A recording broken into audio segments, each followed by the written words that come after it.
Did you have any doubt that you were going to make it out that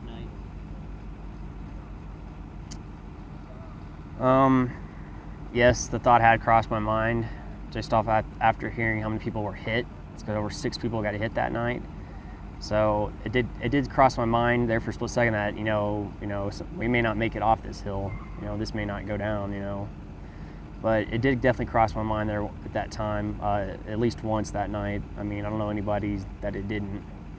I mean, just because it was that close, like I said, you could hear the RPGs, you could hear and feel the RPGs blowing up. You could hear the rounds going off and cracking around your head. You could hear the whizzes and stuff. It was close.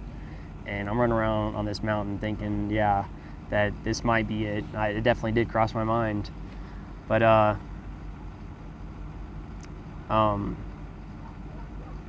said after it came to my mind maybe once, and then after that, like, I had a job I had to do, and I had a very, very important job I had to do. My job was to relay information and paint a picture for my commander, and so he could get information sent up and down to the helicopters and to himself, and try to get a better hand on the situation. So I definitely not let that bother me that night. That was for sure. I had a lot of other things going on at the time and on my mind besides just I may not make it off here tonight. So my thing was still to fight and still to do what I had to do to get off that hill that night and to help everybody else around me as well.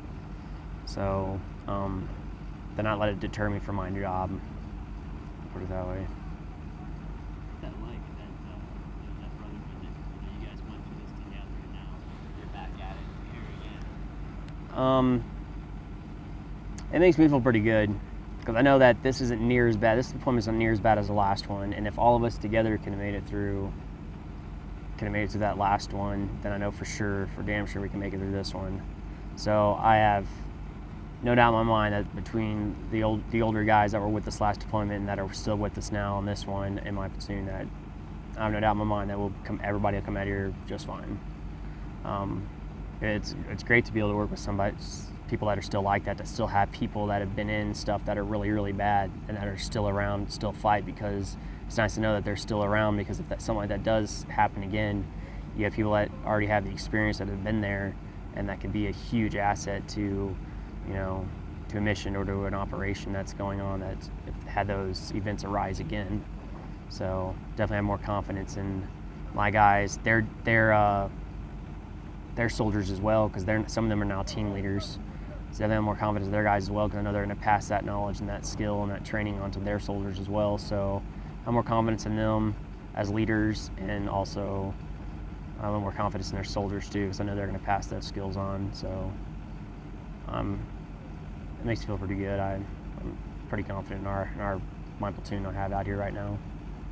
Did that brotherhood help you guys get through that time together after losing a few guys? It did to a lot of us. A lot of us were already close before that, because we knew each other a couple years before that. Even I've known Sergeant Eckroad. Him and I came in the Army together at the same time. We went through basic training together. We went through airborne school together. Went through RIP together. We came to the unit together. Him and I have been through everything together. So I've known him longer than anybody. We knew each other years before that night ever happened. So him and I were already close friends, but I would say that night definitely brought us a lot closer, along with Specialist Clary and Sergeant Gallardo and Sergeant Giunta and all them. It definitely made the brotherhood was a lot stronger after that night. I mean, I would say for sure. I think it'd be good that for some people to know, like I said, it'll actually explain.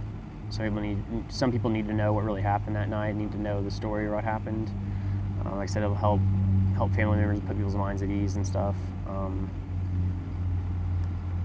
Me personally, I don't know anybody would wish that night never would have happened, and I'm sure me and the other guys I work with that were there that night would gladly give up anything and everything to have all that stuff turned back around.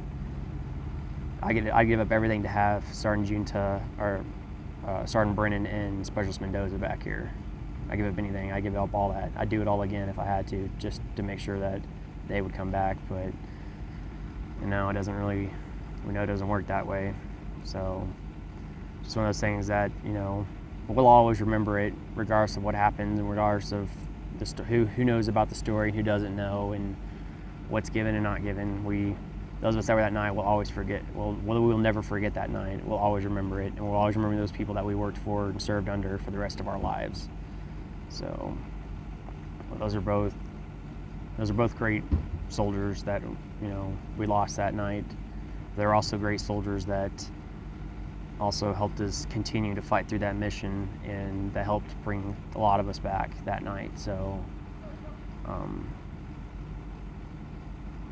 it's just it's unfortunate that we lost the people that we did lose, but I'm also thankful for, you know, that those of us that were able to come back were, you know, actually made it, we're able to come back, you know, to see our families and stuff again, and definitely makes you appreciate things more in life that, you know, things that they missed out on now, you know, maybe we can live through them on it. And I think it definitely brought me closer to my friends and my family back home and stuff. I mean,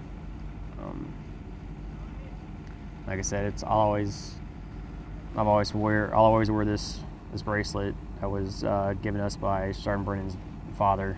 He had it made for our platoon after that night. I'll always wear it. I'll never take it off, and never have. Ever since I received it, I've never taken it off. Like I said, I wear it. It's just a reminder of you know, that bad things happen even to great people. And that was Sergeant Brennan was a great person. I personally knew him, and great person, and a great soldier, and a great leader. It's just unfortunate that happened. St. Louis Specialist Mendoza. I knew a lot about him, his family. He was also from Texas. I knew a lot about him as well. So, but I mean, like I said, those people I always remember, and like I said, anybody that was with us that night, we'll never forget them. And we knew both of them, our medic and one of our Alpha team leaders. You know, we'll always remember those two. And those that were with me that night, like, I'll never forget Sergeant Gallardo, Sergeant Necro, Specialist Clary. I'll never forget anybody that was on that fight that night with us, ever. I mean, that's just something that, you know, it's burned into your mind for the rest of your life. It's just how, you know,